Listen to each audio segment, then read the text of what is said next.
Comme les années antérieures, en 2023 qui tire à sa fin, l'Office central de répression du trafic illicite de stupéfiants, OCRTIS, s'est aussi illustré dans l'accomplissement de ses missions de lutte contre la drogue et la contrefaçon des produits pharmaceutiques sur toute l'étendue du territoire national. Les statistiques annuelles en sont une illustration parfaite. En effet, l'OCRTIS a effectué d'importantes saisies de drogue et a interpellé plusieurs milliers de personnes à travers ses différentes antennes régionales. En termes de drogue, plus de 8 tonnes 355 kg ont été saisies, toutes catégories confondues. La cocaïne, on a saisi 49,25 kg. L'herbe de cannabis, 8 tonnes 276 kg. Le crack, qui est un dérivé de la cocaïne, 17,01 kg. L'héroïne, 11 kg, 14. La méthamphétamine, 1,76 kg. L'Exol, 7 880 275 comprimés. Diazépam, 1 903 511 comprimés. Tramadol, 611 920 comprimés. Phénobarbital, 10 000 comprimés. Rohypnol, 5 884 comprimés. Exol en poudre, 164,25 grammes. Diazépam en poudre, 8,22 grammes. Codéine, 231 flacons. Rivotril, 60 comprimés. Flirtrazépam, 32 comprimés. À cela, il faut ajouter les importantes saisies opérées de produits pharmaceutiques de contrefaçon. S'agissant des produits pharmaceutiques, Dexa, 7 800 000 comprimés. La prégabaline, 496 367 comprimés. Prégabaline, cette fois-ci sous forme de gélules, 53 619 gélules. Alcool, 500 comprimés. Cytote, 249 comprimés. Coltime, 172 comprimés. Recold, 80 comprimés. Phénergan, 124 flacons. Dans le cadre de ces saisies de drogue, 5 956 individus, dont 159 femmes d'une vingtaine de nationalités, ont été interpellés. 5 543 des nationalités nigériennes. Donc 296 des nationalités nigérianes. 41 des nationalités béninoises. 30 des nationalités tchadiennes. 8 des nationalités ghanéennes. 8 des nationalités togolaises. 5 des nationalités burkinabé. 4 des nationalités guinéennes. 5 des nationalités maliennes. Donc 3 des nationalités sierra-léonaises. 3 des nationalités algériennes. 2 des nationalités ivoiriennes. 5 des nationalités sénégalaises. 1 des nationalités marocaines. 2 des nationalités soudanaises.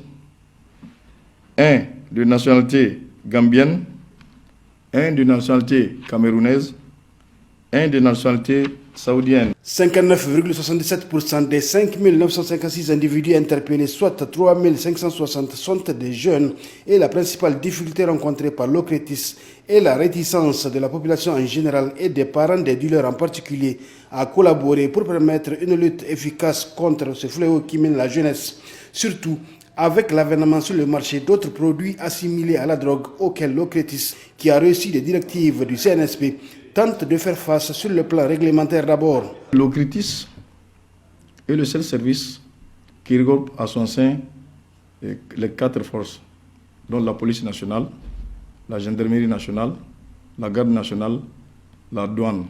Et ceci illustre bien un bel exemple d'intégration entre les corps. Et c'est ce que prône en tout cas le CNSP, qui demande à toutes les forces de travail et de synergie pour venir à bout de l'insécurité.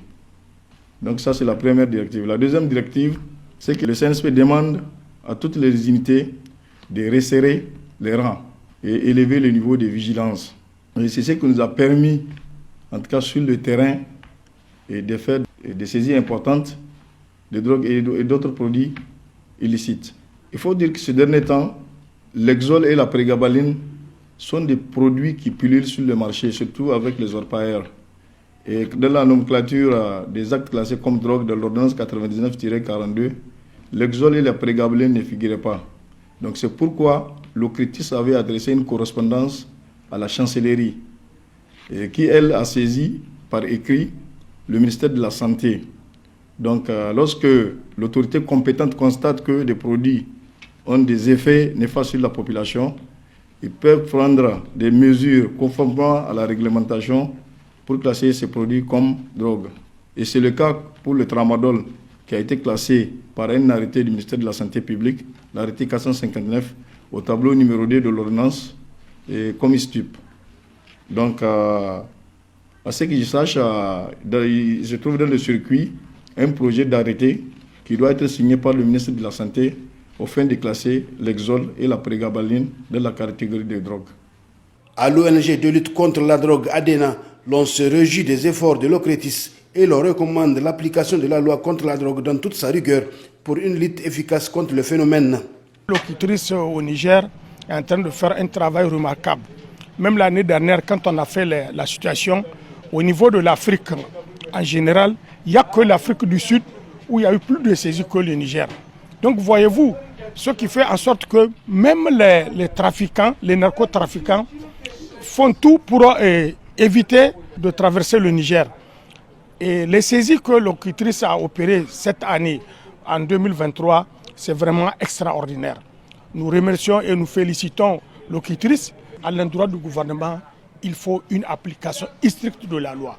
Parce que l'ordonnance 99-42 du 24 septembre 1999, il y a une disposition qui dit que, en tout cas, toutes les saisies opérées dans un local, à bord d'un avion, dans un véhicule, quel que soit le véhicule, cet article-là doit être saisi et vendre la saisie pour mettre à la disposition de l'OCRTIS pour lui permettre de fonctionner normalement. C'est ça, il manque des mots à l'OCRTIS. Mais il ne faut pas que le politique se mêle dedans comme ça s'est passé dans les années passées.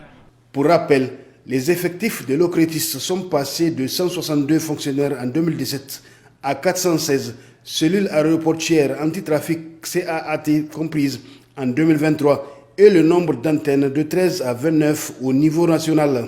Ces effectifs étant en constante augmentation et de nouvelles antennes étant régulièrement créées pour un véritable maillage territorial initié par la direction de l'OCRTIS, il importe de poursuivre les investissements pour une plus grande efficacité de la lutte contre le trafic et la contrebande de drogue au Niger.